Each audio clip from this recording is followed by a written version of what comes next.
علی حسن اتاری ہے۔ میں جامعۃ المدینہ درجہ ثانیہ فیضان غزالی تحصیل کاموں کی ضلع گوجرانوالا سے 3 دن کے مدنی قافلے میں کراچی حاضر ہوا ہوں۔ ماشاءاللہ۔ میرا آپ کی بارگاہ کے اندر یہ سوال ہے کہ بغیر وضو کے اذان دینا کیسا؟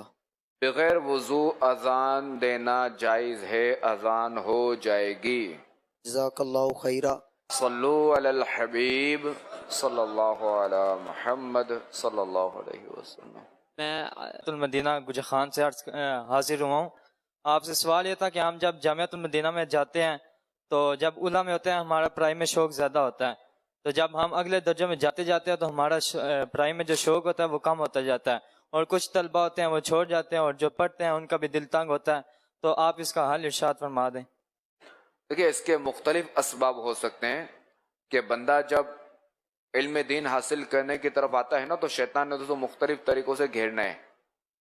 اب یہی ممکن ہے کہ شیطان اس کے دل میں تکبر ڈال دے اور یہ بندہ جو یہی سوچتا رہے واقعی یہ تو سب جاہل ہیں، ان کو تو کچھ آتا ہی نہیں، میں نے تو یہ سیکھ لیا وہ سیکھ لیا، یوں اپنے دل میں کیا یوں اچھلتا رہے، خوش ہوتا رہے۔ یہ تو یہ چیز کیا ہے کہ اس وقت تو اس کی چیز چل رہی ہے، یہ کیسٹ بعض اوقات کا تو یہ کیسٹ جو ہے نا سو یہیں سے ہٹا دیتی ہے، یہ ٹیپ سے نکل جاتی ہے۔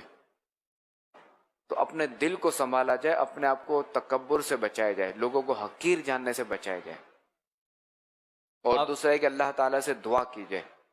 صلو علی الحبیب صلی اللہ علی محمد صلی اللہ علیہ وسلم۔